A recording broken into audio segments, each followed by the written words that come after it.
한 주 동안 또 잘 지내셨죠? 한 주만 지나면 또 한 해가 바뀝니다. 오늘 7절기 중에서 마지막 절기, 장막절에 대해서 여러분과 함께 은혜를 나눠보도록 하겠습니다. 6월절, 무교절, 초실절, 칠칠절, 나팔절, 속죄일, 그리고 장막절이죠. 7절기 중에 7번째 절기. 지금 7번의 절기를 얘기할 때 뒤에 다 절이 붙습니다. 절기로 보면 한절기라고 여러분께 말씀드렸습니다. 초막절. 이 초막절은 또 7절기를 신명기 16장 16절에서 3대 절기로 다시 얘기해 있어요.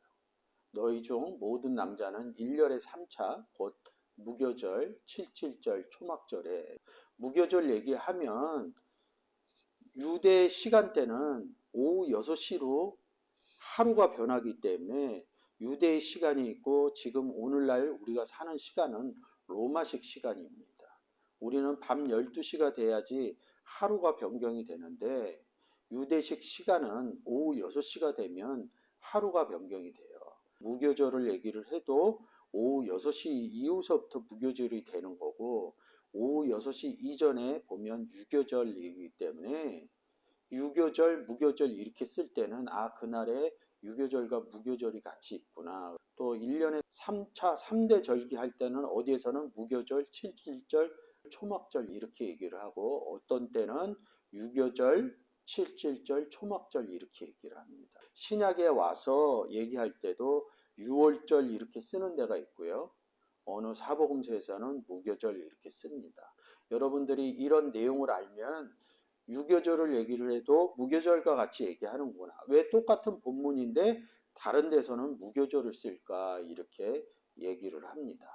그래서 유교절이나 무교절이 나오면 같은 날 넓은 의미로 보면 한 절기의 내용으로 보면 됩니다. 신명기 16장 16절에서 1년에 3차 무교절, 칠칠절, 초막절에 내 하나님 여호와의 택하신 곳에서 여호와께 보이되 공수로 여호와께 보이지 말고 뭘 드리라는 얘기죠. 무교절이나 유교절이나 칠칠절이나 초막절에 보면 추수하는 의미가 담겨져 있어요. 그 의미도 담겨져 있는데 유대의 그 당시에 농경사의 입장에서 볼 때도 유교절이나 무교절이나 칠칠절이나 초막절에 추수하는 그런 내용들이 있습니다. 현실의 내용하고 좀 맞춰서 이런 부분이 돼 있어요. 그래서 오늘 초막절의 내용은 전통적으로 유대인들이 어떻게 초막절을 지켰는지 그런 내용과 성경에서 의미하는 초막절은 무엇인가 이런 부분을 같이 보고 다음 시간에는 구약에 써 있는 초막절이라는 수카라는 단어의 내용과 신약에 써 있는 단어의 내용으로 성경에서 이야기하는 초막절이 무엇인가 이런 부분으로 생각을 해보겠습니다. 신약에서 초막절은 요한복음 7장에 7장 2절에 초막절 얘기를 하고 그리고 7장 후반에 가서 이 초막절을 큰 날이라고 합니다. 이 큰 날이라면서 이 큰 날을 얘기하면서 내 배에서 생수의 강이 나간다 이렇게 하면서 초막절의 내용을 정리를 합니다. 이런 툴로 해서 3회에 걸쳐서 초막절이 의미하는 것이 무엇인가 은혜를 나눠보도록 하겠습니다. 오늘 첫 번째 시간은 유대 이스라엘 백성들이 2000년 전에 예수 그리스도가 오기 전에 어떻게 초막절을 지냈으며 초막절에 어떤 의미가 담겨지고 예수 그리스도가 오셨을 때 초막절의 의미 그 당시에 외국에 있던 백성들이 유대로 왔나 이런 부분들 그리고 오늘의 사는 우리에게 주어진 초막절의 의미는 무엇인가 이런 부분을 살펴보며 은혜를 나누도록 하겠습니다. 초막절, 성경엔 초막절이라고 구약에 써 있는데 초막절, 장막절, 신약에 와서는 한글로는 장막절이라고 표기가 돼 있고 초막, 장막 무슨 집을 얘기를 하는 겁니다. 장막절은 시브리어로 숫꽃 장막절은 6월절, 칠칠절과 더불어 유대인의 3대 절기다. 장막절은 여호와의 절기라고 이렇게 표현을 합니다. 레위기 23장 39절에 그렇게 표기되어 있고요. 단순히 절기 그러면 장막절이라고 표기를 한다고 합니다. 왕상가 에스겔서와 느헤미야서와 역대 하에 표기가 되어 있습니다. 보통 유대에서는 맨 끝절기이기 때문에 절기 중에 절기다 이렇게 얘기하고, 가을 축제인 장막절은 유대력으로 티슈리월 15일에 시작하여 일주일간 지속된다 이렇게 얘기합니다. 장막절 끝나는 8일째, 8일이라는 시간이 걸리거든요. 근데 보통 일주일이라 얘기를 합니다. 티슈리월 하면 7월이고요. 그거는 유대력에서 얘기를 하는 거고요. 양력으로 9월, 추수하는 우리처럼 장막절은 우리나라의 추석과 비슷하죠. 추수감사절 이런 의미가 있습니다. 첫날일은 금지된 완전한 휴일인 욤토브, 욤 날이라는 뜻이죠. 좋은 날이라는 뜻입니다. 절기마다 다 할 때 욤토브를 씁니다. 다 좋은 날이라는 거죠. 절기가 그런 의미로 받아들이면, 뭐 장막절만 욤토브 이렇게 생각하시면 안 됩니다. 예수 그리스도가 죽고 살아난 유월절, 무교절, 초실절도 좋은 날 아닙니까? 그러니까 욤토브의 의미를 집어넣으면 됩니다. 절기마다 들어갈 때마다 욤토브라는 이런 단어를 써요. 이거를 자주 사용하지 않으니까 어느 절기에서 이 절기가 욤토브다 이렇게 생각하는데, 7절기 자체가 전부가 욤토브라는 거죠. 날에 좋은 날이다 이런 거죠. 절기가 안 좋은 절기가 어디 있습니까? 다 즐겁고 좋은 절기인 거죠. 첫날은 일을 금지됐다 이런 것은 뭐냐면 안식일날 일하지 말라 이런 의미가 들어가 있는데, 이 안식일날 일하면 죽고, 뭐 어떤 날은 여호와께서 안식했다, 안식의 의미가 들어 있습니다. 안식의 의미에서 봐줘야 돼요. 신약에 오면 예수 그리스도가 안식일날 일을 하거든요. 예수 그리스도가 신약에서 안식일날 주인이다 그러면서 안식일날 일을 해야 된다 이렇게 제자들한테 가르쳐 줍니다. 이 장막절이나 안식일이나 그 의미들이 같은 의미의 이면의 의미들이 있습니다. 유래 중에서 첫 번째는 출애굽 이후에 40년간 광야 생활을 기념하는 역사적인 묘소가 있다는 거죠. 두 번째는 추수하는 농경사회적인 요소가 있다는 거거든요. 이런 이유 때문에 장막절과 수장절은 같은 명절이다. 그러니까 장막절을 수장절로 쓰는 거거든요. 초막절로 쓰는 것이고, 그래서 유월절이 곧 무교절인 것과 마찬가지다. 뒤에 가서 이제 설명을 드릴 거예요. 장막절이 농경사에서 주는 의미, 유월절이나 무교절이 농경사에서 주는 의미, 칠칠절이 농경사에서 주는 의미, 뒤에 표기가 되어 있으니까 그런 부분을 설명을 할 겁니다. 그래서 이스라엘의 이거 두 번째 의미 하는 겁니다. 농경의 의미로. 이스라엘 농부들은 1년에 3번을 추수했다고 합니다. 이 추수기들이 이스라엘의 3대 명절이라는 거죠. 신명기 16장 16절에서 읽은 것처럼 무교절, 칠칠절, 장막절 3대 절기를 농경사회적인 의미에서 표현을 한 거죠. 이스라엘 역사를 배울 때는 농경사회적인 역사적인 의미에서 보는 거고, 성경에서 3대 절기 얘기할 때는 열매 부분이거든요. 구원의 부분에서 생각을 해줘야 된다는 거죠. 그 의미를 찾아야 된다는 거죠. 농경사회적인 의미에서는 추수감사절처럼 추수를 해서 하나님 앞에 드려지는 거고요. 성경의 구원적인 의미는 열매적인 의미에서 하나님께 거룩한 산제사 드리는 의미로 3대 절기를 생각을 해야 됩니다. 무교절이나 칠칠절이나 장막절이나 하나님께 구원의 의미로 드려지는 열매를 생각하셔야 된다는 거죠. 유대적인 의미로, 역사적인 의미로 하면 돈 드리고 농산물 드리고, 지금 우리가 지내는 추수감사절의 의미로 나올 수뿐이 없다는 거죠. 성경은 어떤 열매를 떼요? 구원의 열매의 의미를 드리는, 아버지께 로마서 12장 1절로 산제사 드려지는 그런 의미로 봐야 된다는 거죠. 제가 먼저 거룩한 산제사가 드려지는 거고, 거룩한 산제사 드린 사람들이 세상 바깥으로 죄 있는 사람들에게 나가서 예수 그리스도를 전해서 그 사람이 산제사 드려지는 그런 의미로 3대 절기를 생각하시면 된다고 생각합니다. 보시는 내용은 유대인들이 3대 절기, 농경사회에서 드려지는 3대 절기를 말씀드리는 겁니다. 다음 시간에 성경 단어를 통해서 성경이 얘기하는 구원의 의미를 설명드리도록 하겠습니다. 오늘 이 시간은 유대 사람들이 어떻게 이 절기들을 지켰는지 그 부분 성경의 구원의 의미를 집어넣어서 설명드리도록 하겠습니다. 이 유대 절기를 통해서 대하 8장 13절하고 신명기 16장 16절 읽었기 때문에 그냥 넘어가도록 하겠습니다. 농경사회라고 그랬죠. 3번 드린다고 그랬죠. 보리를 거두는 무교절과 유월절. 사실은 바꿔 써야 되죠. 유교절이 먼저니까 유교절, 무교절 이렇게 써 있습니다. 거두니까 뭐예요? 이 추수를 하나님께 드린다는 거죠. 성경의 의미는 유월절이 뭐예요? 양을 잡는 날이죠. 그러니까 이렇게 얘기를 하면 양 잡는 것을 잊어버려요. 그리스도가 드려지는 그런 내용이거든요. 그리고 여름에 여름보리와 미를 거두는 맥추절. 그래서 맥추 77절. 신약에 오면 오순절. 드리죠? 드리는 의미가 있습니다. 올리브와 포도를 가을에 거두는 수장절, 장막절 이릅니다.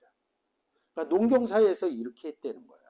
의미를 집어넣은 겁니다. 역사적 의미도 집어넣고 그 내용을 유추해내기 시작했습니다. 누가요? 이스라엘 사람들이요.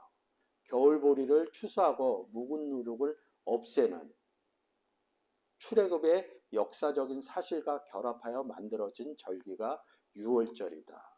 근데 누룩 얘기했잖아요. 누룩 얘기하면 무교절이거든요. 그러니까 사실은 유교절과 무교절 이렇게 써주는 게 맞겠죠. 위에처럼. 묵은 누룩을 없애고 신약에 오면 새 누룩을 우리는 새 누룩 덩어리가 되었다고 그랬죠.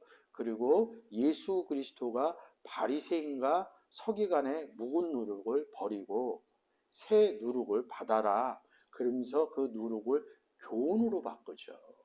역사적인 의미와 성경의 의미와 신학적인 의미와 이런 것을 여러분께 말씀을 드리고 있습니다. 여름 보리와 밀을 거두는 추수감사의 성격이 강한 맥추절이 시내상에서 계명을 받은 역사적인 사실과 결합한 것이다. 이것이 77절, 맥추절 이렇게 쓰인다는 거죠. 역사적인 사실이 신약에 와서는 사도행전 2장에 성령이 오순절에 내려오는 얘기죠. 구약에서는 시내산에 계명을 받았다. 이런 의미를 잘 가지고 있다 보면 신약에 가서 오순절에서 오순절의 77절 역사가 풀어지면 지금 왜 이런 부분이 있었나 이런 부분도 여러분들이 풀어질 거라고 생각합니다. 오순절의 역사죠. 사도행전 2장에 가서 보면 그 내용이 베드로가 2장과 3장에서 행하는 이런 부분들을 보면 풀어질 수 있는 것이죠. 1년 중 마지막 추수를 축하하는 수장절과 이스라엘의 광야 생활의 역사 사실이 결합된 것이 장막절입니다. 광야 생활하는 곳이 어디예요? 사막이죠. 사막은 무엇이 없습니까? 그렇죠. 건조한 땅이기 때문에 물이 없는 거죠. 그래서 장막절, 제가 뭐라 그랬습니까? 장막절을 얘기하면서 서두에 요한복음 7장에 장막절 얘기하면서 큰 날에 내배에서 생수의 강이 나간다고 그러는 거죠. 예수 그리스도가. 이 강이 생수에 물이 나가면 물 많은 곳에 물이 더해지면 홍수가 일어나지만 물이 없는 곳에 물이 닿으면 예수께서 물이 나간다는 것은 그 뜻은 뭡니까? 구원의 사역을 한다는 거죠. 어디에? 마른 땅에. 어디에? 사막에.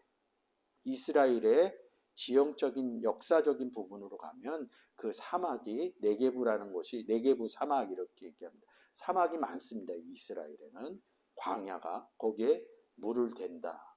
다윗도 사울을 피해서 도망 다닐 때 사막으로 도망을 다니면서 역사적인 전쟁을 하는 의미들이 숨어져 있습니다. 그런 역사적인 숨어져 있는 의미가 깨달아지려면 성경은 무슨 책이다? 구원의 책이다.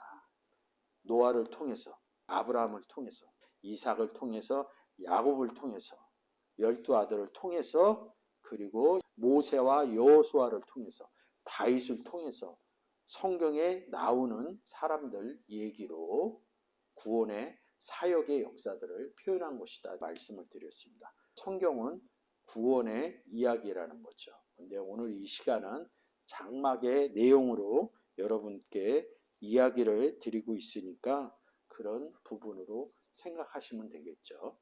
예수님 당시에 가장 큰 명절은 유월절과 장막절이었다고 합니다. 그래서 예루살렘 성전에 모이는 명절은 이 3대 절기에는 아까 구약에서 얘기한 것처럼 다 모여야 돼요. 근데 이제 역사적인 의미가 있었는데 그 의미가 뭐였냐면 북이스라엘이 망하고 남유다가 망하면서 이 이스라엘 땅, 가나안 땅에 있었던 사람들이 다른 나라로 끌려가기 시작합니다. 그래서 그곳에서 정착을 해서 유대 민족이 가나안 땅인 이스라엘 땅이 아닌 다른 나라에서 살기 시작했죠. 그런 곳이 바벨론과 로마, 이 아시아 쪽에 많이 퍼져서 삽니다. 자기들만의 집단적인 생활을 합니다. 그래서 이런 사람들을 디아포라스 이름입니다. 그런 사람들이 그 리버스 오브 바벨론이라는 노래가 보니엠이 부른 노래가 있어요. 굉장히 유명한 노래예요. 빌보드 차트에서 1등도 하고 그랬는데 바벨론 강가에서 부르는 노래인데 그냥 굉장히 이 노래가 들으시면 경쾌해요. 이 내용이 뭐냐면 예루살렘 성전을 향해서 우리는 그곳으로 가야 된다 이런 뜻에서 고향을 그리워하는 뜻에서 부르는 노래예요. 왜? 고향을 그리워하는데 예루살렘 성전이 있기 때문에.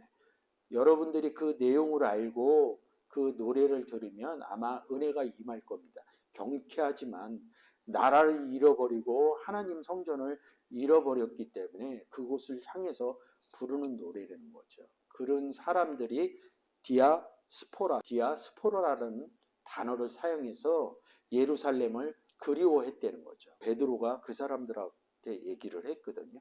그런 역사적인 사실들이 남아있는 거죠. 이 3대 절기를 지켰다는 거죠.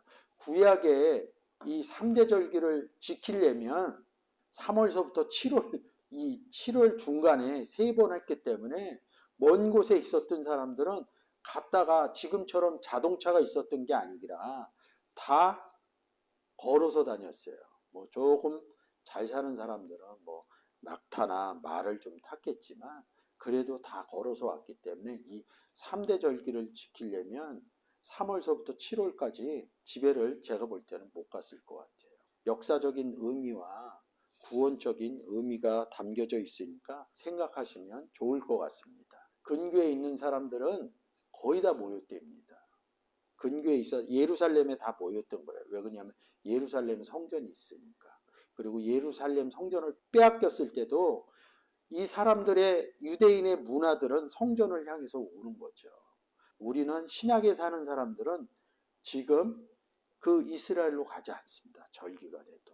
우리가 하나님의 성전이 됐기 때문에 이 성전의 의미가 달라지는 거라는 거죠. 그런 부분을 가르쳐 주지를 않아요.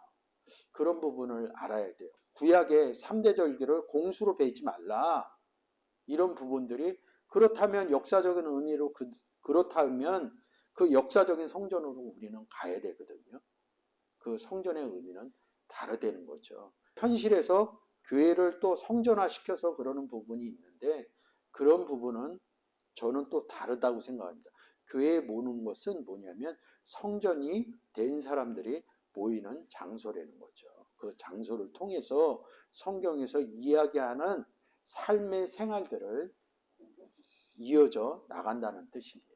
6월절이나 장막절이 되면 바벨론에 사는 디아스포라라는 사람들이 유대인들이 수천 명씩 무리를 지어 예루살렘을 방문을 했다. 바벨론의 나르데아 또는 니시비스에 모여 카라반을 구성하여, 카라반이라는 뜻은 뭐냐면 상단이에요. 상단. 먼 길을 오니까 입고 먹고 이런 의식주 문제를 해결을 해야 되거든요. 근데 올 때 그 상단들, 그 물건들을 파는 사람들이 와서 그 상단들이 예루살렘에 와서 물건을 팔기도 하고 가져가기도 하고 또 움직이는 사람들한테 물물 교환의 상태를 이루어서, 그리고 또 옛날이면 뭐 도적들도 있었겠죠. 그래서 상단을 구성해서 예루살렘의 순례의 길을 떠났다고 합니다. 예루살렘의 순례의 길도 있고요. 많은 나라에서 이 구약이 예루살렘의 성전을 갈 때 순례의 길을 떠난다 이렇게 생각을 합니다. 저희 교단에서도 내년에 순례의 길을 가는데 예루살렘을 한 번도 가고 싶다는 생각이 안 들더라고요. 왜? 성전의 의미가 깨달아지고 나서 그런 의미가 더 생각나고 그러더라고요. 이스라엘, 지금 있는 중동에 있는 이스라엘이 우리에게 주는 의미는 저는 별도로 없다고 생각합니다. 뭐 이스라엘의 충만한 수가 차기까지 이렇게 얘기하는데 그 로마서의 11장의 헬라어 원문을 보면 우리가 아는 내용하고 많이 틀려요. 그런 의미가 다르기 때문에 지리적이나 역사적인 의미에 이스라엘로 돌아가는 의미는 없습니다. 선교를 하시는 분들이 이스라엘이 먼저 회복이 돼야 된다 이렇게 생각합니다. 무슨 회복이 됩니까? 회복이 된다는 뜻이 뭡니까? 구원을 얻는다는 뜻입니다. 구원을 얻는 것은 뭐냐면 각각 개인의 사람들에게 구원의 회복을 얘기하는 거지 이스라엘 땅의 구원의 회복을 이야기하는 것이 아니라는 거죠. 각각 한 사람마다 구원의 회복을 얘기한다는 그런 의미가 살아나지 않으니까 이스라엘 땅의 구원의 회복의 의미를 생각해 낸다고 저는 생각을 합니다. 이렇게 많이 써여 있듯이 여러분들이 이 내용을 읽으시면 좋을 것 같아요. 구약의 의미를 살리면서 이런 내용들을 읽으시면 여러분들이 이스라엘 구약에 어떻게 지켰나 이런 의미들을 유추해내고 많은 은혜를 받을 수 있다고 생각합니다. 이렇게 보시는 것처럼 2000년 전 때는 이렇게 지냈다는 얘기입니다. 구약에 이 장막절이 오면 7일 동안 초막에 거하는 일이 있어요. 그래서 지금도 이 장막절이 되면 집 밖에다 텐트 같은 거 집으로 천막으로 이렇게 쳐서 거기에서 지냅니다. 그 잠은 집에서 들어와서 지낸다고 그러더라고. 잔다고 그러더라고. 춥고 이러니까. 그 낮에는 그걸 지어놓고 아니면 모형으로 이렇게 지어놓고 이런 내용들을 있는 것이 레위기서 23장 39절서부터 43절입니다. 이 내용 때문에 7일 동안 초막에 지낸다는 겁니다. 제가 이 본문 구절로 여러분들께 내용을 좀 설명드릴게요. 너희가 토지 소산을 거두기를 마치거든 7월 15일서부터 7일 동안 여호와의 절기를 지키되 첫날에도 안식하고 제8일에도 안식할 것. 7일이 아니에요. 8일이에요. 그러니까 이거를 계산할 때 잘 보셔야 돼요. 저녁 오후 6시 이 부분이고 끝나는 날도 오후 6시거든요. 그러니까 저녁 수업부터 시작할 건지. 근데 로마식으로 보면 해 뜨는 시간이 있거든요. 저녁 오후 6시에서 7일째 오후 5시 59분까지거든요. 근데 두 날을 보내거든요. 8일이 될 수도 있고 9일이 될 수도 있는 겁니다. 그래서 제8일에도 안식할 것이요 이렇게 얘기를 합니다. 그래서 이 의미를 잘 보셔야 돼요. 8일이에요. 근데 그 의미가 유대의 시간을 보면 8일이 될 수도 있고 9일이 될 수도 있습니다. 근데 만으로 따진다고 하면 7일이겠죠. 그래서 첫날에 너희가 아름다운 나무의 실과 종려 가지와 나무 가지와 신의 버들을 취하여 너희 하나님 여호와 앞에서 7일 동안 즐거워할 것이다 이럽니다. 아름다운 나무의 실과 종려 가지, 무성한 가지, 신의 버들 다 어디 달려 있는 거야? 그렇죠. 나무에 달려 있는 거죠. 이 부분이 깨달아진다면 빨리 신약으로 가면 됩니다. 아버지는 농부요, 예수 그리스도는 참 포도나무요, 예수 그리스도를 영접한 우리는 누구예요? 가지, 이렇게 얘기합니다. 나무의 가지라는 거죠. 근데 이 유대 사람들은 이 네 가지 의미를 다 집어넣었어요. 너희는 매년 7일 동안 여호와께 이 절기를 지킬 거니 너희는 대대로 영원한 기회라. 너는 7월에 이를 지킬 것이다. 너희는 7일 동안 초막에 거하되 이스라엘에서 난 자는 다 초막에 거할지니라. 이렇게 이스라엘에서 난 자. 이스라엘이 어디예요? 가나안. 가나안이 뭐예요? 예수 그리스도에 들어간 예표입니다. 그러니까 우리가 구약으로 가면 가나안에서 난 자죠. 이스라엘에서 난 자죠. 예수 그리스도께로 난 자죠. 요한복음 1장 12절 13절 영접한 자는 하나님께로부터 난 자입니다. 이렇게 그 의미를 집어넣으면 이 구약의 의미가 풀려지기 시작합니다. 구약이나 신약이나 구원의 이야기라고 제가 말씀드립니다. 이는 내가 이스라엘 자손이라면 어디에? 가나안 자손이죠. 가나안 자손은 또 뭐예요? 예수 그리스도 들어간 예표죠. 아버지와 예수 그리스도는 하나다, 같이 계시다. 그래서 갈라디아서 3장에 뭐라고 그럽니까? 아브라함의 자손이면 곧 이스라엘의 자손이다, 이렇게 얘기합니다. 그리스도로 옷 입었느니라. 갈라디아서 3장의 끝까지 잘 이 의미를 가지고 읽으시면 왜 아브라함의 자손이고 예수 그리스도의 자손이냐? 가나안의 의미고, 가나안의 의미는 뭐냐? 그리스도 안에 들어간 예표다. 이런 의미로 잘 집어넣으면 풀어져서 깨달아질 수 있는 은혜가 있습니다. 이 말씀에 근거해서 장막절에 두 가지 사항을 준수했다는 겁니다. 그게 7일 동안 거주한다. 두 번째, 종로나무 가지, 아름다운 과실의 실과, 종로나무 가지, 무성한 가지, 신의 버들 가지, 이 네 가지를 얘기한다는 겁니다. 아르바 미님이라는 뜻입니다. 레위기 23장 40절에서 보면 이런 의미가 남아있어요. 그래서 이 의미를 다 집어넣어요. 그런 현실 속에서 있는 의미고, 성경의 의미로 하려면 나무 가지라는 부분을 찾아가면 됩니다. 지금도 이렇게 해서 왼손에 3개 들고 오른손에 하나 들고 이럽니다. 그런 의미를 찾아가면 됩니다. 이렇게 아르바님의 의미를 또 유대 사람들은 집어넣어요. 토라 의미에서 이렇게 얘기하고 이 몸으로 또 설명하는 부분이 있습니다. 이렇게 종려나무는 척추, 아름다운 실과는 심장, 도구명의 나무는 눈, 버드나무는 입. 이것이 다 몸에 있는 거 해석하는 거죠.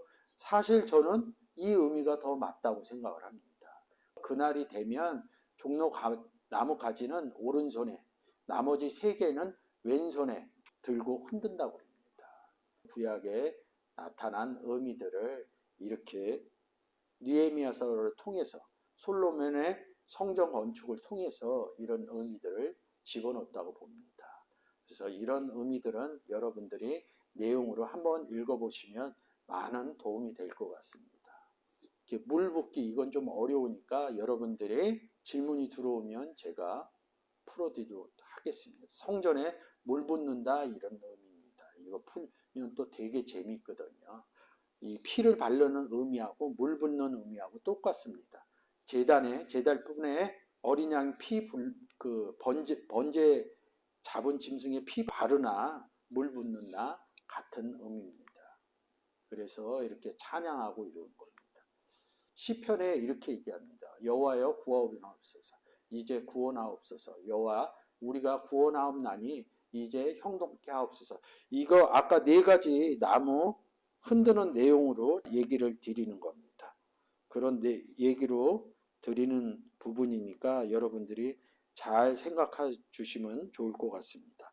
여호와의 이름으로 오는 자가 복이 있으며 우리가 여호와의 집에서 너희를 축복하였도다. 구원하소서 호시아나, 이렇게 얘기합니다. 그래서 예수 그리스도가 예루살렘 마지막 날 입성할 때 이렇게 호산나 호산나, 이 부분이거든요. 이 내용이 뭐냐? 우리를 구원하옵소서, 이런 뜻입니다. 우리를 구원한다는 건 뭐예요? 그러니까 이 사람들은 역사적인 무슨 이스라엘의 구원을 얘기를 하는 것이고 우리는 구원받는 얘기를 하는 거예요. 그러면 왜 예수 그리스도가 예루살렘 입성하는데 호산나 호산나 왜 외치냐고요. 그 의미가 살아있다는 거죠. 우리가 새 예루살렘이 된 거거든요. 옛 예루살렘 성에서 새 예루살렘 성이 되는 거예요. 예수 그리스도가 우리 안에 들어와야지만 계시록에서 얘기하는 새 예루살렘이 된다는 거죠. 신부가 단장한 것 같다. 정결한 처녀가. 이런 의미하고도 연결이 되는 거거든요. 호산나 호산나 했다는 거죠. 이 호산나가 된 사람들이 또 나가서 호산나 호산나 구원의 역사를 옛 예루살렘에게 예수 그리스도를 집어넣어 주는 호산나 호시아나의 역사가 이루어진다는 거죠. 이런 부분에 더 많은 것을 이야기할 수 있지만 이런 것을 또 이스라엘 백성은 또 구원의 큰 날이 이르니 똑같은 날이에요. 장막절, 초막절. 신약에서 초막절 큰 날 그 의미를 풀어줍니다. 여호와의 큰 날이 이르니, 여호와의 날이 이르니, 그 앞에는 뭐예요? 큰 날. 이 의미가 날이 이른다 그럴 때 그 앞에 큰이 들어가 있다는 거죠. 그런 의미가 깨달아지면 날이 이르느니, 날이니 이런 얘기할 때 앞에 큰이 들어가 있구나. 장막의 의미도 있고 장막의 의미보다는 더 크게 생각하면 3대 절기, 무교절, 칠칠절, 장막절. 거기서 좀 더 들어가면 6월절, 무교절, 초실절, 칠칠절, 나팔절, 속죄일절, 그 다음에 장막절. 7절기의 내용이 다 들어가 있구나. 그래서 그 내용들이 풀어지면서 한 절기구나. 이런 의미가 여러분께 임해지는 은혜가 있길 바라겠습니다. 이번 시간은 유대에 지내는 역사적인 의미와 성경이 갖고 있는 이런 의미를 설명드렸고요. 다음 시간에 구약에 써있는 장막에 관한 그 단어로 여러분과 은혜를 나눠드리도록 하고요. 세 번째는 신약에 단어가 써있는 그 의미와 요한복음 7장의 의미가 숨겨져 있는 요한복음 7장 자체를 장막의 의미로 여러분께 함께 나누는 은혜를 나눠보도록 하겠습니다. 감사합니다.